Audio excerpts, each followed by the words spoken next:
Gosto muito do que estás a ouvir. A propósito, desculpa lá estar a interromper, mas já és cliente Iberdrola?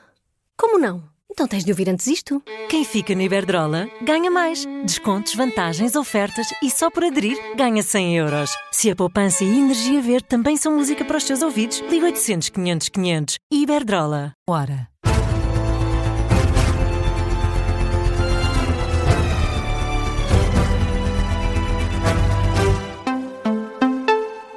As notícias com Carlos Pedro. Boa noite, Jornal da Uma na Rádio Observador. A começar pelo debate presidencial entre Henrique Gouveia Melo e João Coutinho Figueiredo. Em destaque esteve a isenção partidária de cada candidato. Henrique Gouveia Melo aproveitou aqui para atacar o adversário, o antigo líder da Iniciativa Liberal. O almirante distancia a corrida a Belém das legislativas.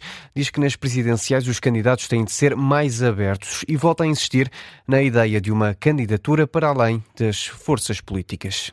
Tenho uma candidatura superpartidária, não estou limitado ao espectro político, no encontro de soluções que o Presidente deve ajudar a encontrar em termos do que é a governação. E porquê? Porque é que um candidato que tenha sido líder partidário não poderá ter essa independência, do seu ponto de vista? Porque naturalmente tem um conjunto de ligações anteriores que o condicionam não só em termos ideológicos, como até em termos de conhecimentos, de interesses partilhados, de vida partilhada, e não parece que seja bom para a democracia. Na resposta, João Coutinho Figueiredo aponta o dedo a elementos associados a José Sócrates e que fazem parte da candidatura de Henrique Gouveia e Melo. O candidato diz ainda que ter passado partidário não é cadastro. Eu tenho uma abrangência muito maior do que o partido onde sou oriundo. Não vai dizer agora que é cadastro ter passado partidário. Independência em relação às máquinas partidárias também se vê nas pessoas que nos rodeiam. Eu não tenho ninguém na minha candidatura que tenha um passado partidário como o senhor tem na sua, de pessoas que foram altos dirigentes do PSD, por exemplo. Para já não falar de outras estruturas dentro da sua candidatura que foram, por exemplo, responsáveis pela máquina de propaganda de José Sócrates. Isso para mim é bastante mais preocupante do que de ter pertencido a um partido. Outro dos temas em destaque neste debate prende-se com a notícia do DN sobre as 22 escutas omitidas e em que participou António Costa, antigo Primeiro-Ministro. Os dois candidatos concordam que a Justiça tem que dar explicações. Coutinho Figueiredo diz que o setor não pode fugir ao escrutínio e pede explicações à PGR.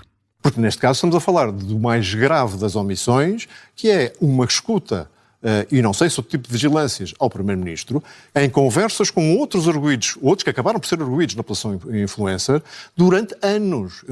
Falámos em 22 escutas, a informação que temos até agora, suspeito que haja outras formas de vigilância aqui. Portanto, isto é muito grave e a Procuradoria-Geral da República tem que vir dar explicações rapidamente. A Justiça em Portugal não pode estar acima da crítica e não pode estar acima do escrutínio, tem que se explicar. João Coutinho Figueiredo, que defende ainda que seja revisitado o funcionamento do sistema de justiça e dos conselhos superiores do Ministério Público. Já para Henrique Gouveia Melo, esta notícia reflete um problema grave na justiça portuguesa. Se isso é verdade, e se escutaram durante anos o Primeiro-Ministro tem segredos de Estado e transmite segredos de Estado e fala sobre coisas que não podem ser escutadas, a não ser que haja verdadeiramente autorização do Supremo Tribunal de Justiça. E, portanto, acho que estamos perante um problema grave. Mas acha que a Justiça tem que dar uma explicação sobre isto? Claro que tem que dar, porque senão, que justiça é esta? Então a Justiça não cumpre a Justiça? Alguns dos destaques do debate entre Henrique Gouveia Melo e João Coutinho Figueiredo passou na última noite na RTP. Foi o terceiro de 28 debates. As eleições presidenciais acontecem no dia 18 de janeiro. Olhamos precisamente agora para o tema da Operação Influencer. Foram omitidas 22 escutas com o ex-primeiro-ministro António Costa, identificadas pelo Departamento Central de Investigação e Ação Penal. É uma notícia avançada esta quinta-feira pelo DN. Nas conversas omitidas, quer ao Supremo Tribunal de Justiça, quer ao Tribunal Central de Instrução Criminal, participavam 3 dos protagonistas do processo, João Galamba e Diogo Lacerda Machado, e ainda João Pedro Matos Fernandes, ex-ministro do Ambiente, que não é arguido nesta investigação.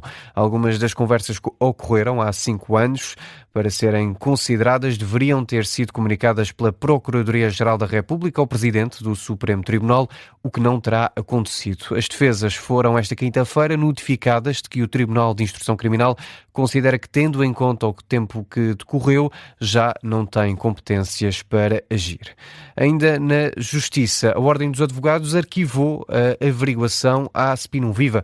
A decisão foi tomada por unanimidade pelo Conselho Regional do Porto. O bastonário dos advogados, João Massano, explica que o processo foi alvo de uma análise rigorosa dos factos apurados e de toda a documentação. Em entrevista à Rádio Observador, descreve a complexidade do processo. A complexidade deriva do facto de, naturalmente, nós não somos o Ministério Público, não temos o apoio da Polícia Judiciária e necessitamos sempre de fazer uma investigação com os meios que temos e também contando muitas vezes com a colaboração das entidades visadas, como também foi o caso, porque quando o processo se iniciou teve a ver com aquele comunicado da Spinum Viva relativamente aos atos que eram praticados no âmbito daquelas ofensas. João Massano, à Rádio Observador, a Ordem dos Advogados conclui que não há indícios suficientes da prática do crime de procuradoria ilícita ou de contraordenação prevista no regime jurídico dos atos de advogados e solicitadores, daí que a decisão tenha sido o arquivamento do processo, dada a inexistência de pressupostos legais que justifiquem que a averiguação prossiga. Olhamos agora para o Parlamento, que votou esta quinta-feira várias propostas para o Orçamento do Estado do próximo ano, nota para o chumbo do aumento das pensões e a aprovação da descida do IRS para certos escalões. No dossiê das pensões foram chumadas todas as propostas de aumento, à exceção da que foi proposta pelo Governo de inscrever o bónus no orçamento, mas com condições. Depende da evolução da execução orçamental e das tendências de receita e de despesa. PS, Chega e PCP tinham outras propostas para aumentar as pensões de forma definitiva, mas não passaram. Quanto à descida do IRS, foi aprovada, vai ser aplicada para trabalhadores com salários entre o segundo e o quinto escalão. Com a aprovação fica garantido que não vão pagar IRS os rendimentos anuais até 12.880 euros, ou no caso superior, até ao montante que resulta da atualização do indexante dos apoios sociais. Já a tributação sobre grandes fortunas proposta pelo LIVRE foi rejeitada, com os votos contra de Chega, PSD, CDS e Iniciativa Liberal. O PS absteve-se. O debate e a votação das propostas do Orçamento do Estado para o próximo ano continua esta sexta-feira na Assembleia da República. 21 pessoas tiveram de ser assistidas na Cimeira do Clima no Brasil, na sequência de um incêndio, atualização feita durante a última noite pelo Ministério da Saúde, que afirma não haver registro de feridos. A maioria dos casos estão relacionados com a inalação de fumo e um número residual com episódios de ansiedade extrema por causa do incidente. O incêndio foi controlado em menos de 10 minutos, extinto uma hora depois. A Ministra do Ambiente está a participar nesta conferência e relatou à Rádio Observador o momento em que deflagrou o incêndio. Maria da Graça Carvalho conta que a primeira reação foi pegar no passaporte e sair do local onde estava. Nós estávamos no pavilhão de Portugal.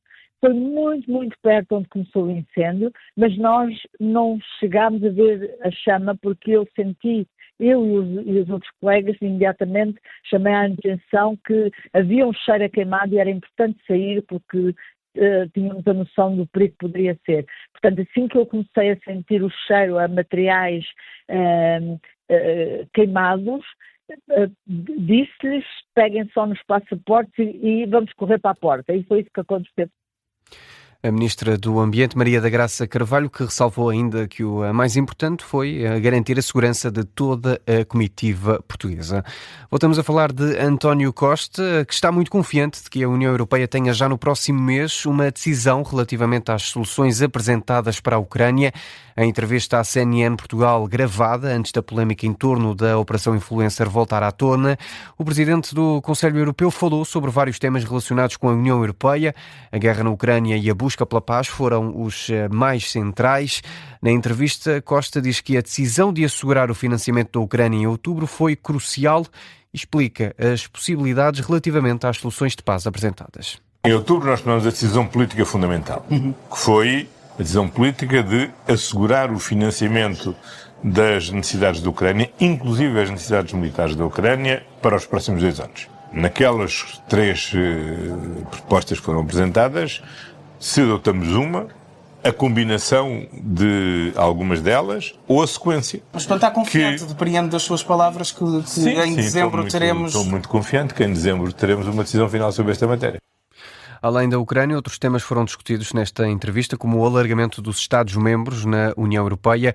A crise da habitação foi também um dos temas relevantes, onde António Costa considera que a fragilidade da classe média é o que leva ao crescimento de extremismos políticos. A fechar, olhamos para o desporto e para o futebol brasileiro, isto porque o Cruzeiro de Leonardo Jardim perdeu a oportunidade de se aproximar da liderança do Brasileirão. A Raposa não foi além de um empate a 3 golos no reduto do Juventude. Não aproveita assim o empate do Palmeiras de Abel Ferreira e a derrota do Flamengo. Com 34 jornadas realizadas, o Cruzeiro ocupa a 3ª posição do Campeonato Brasileiro, que é liderado pelo Flamengo, que tem mais 6 pontos. O Palmeiras é segundo, está a 2 pontos do Flamengo. Estas duas equipas que jogam já na próxima semana a final da Taça Libertadores da América. Fica por aqui este Jornal da 1. A informação regressa com a síntese da 1h30. Até já.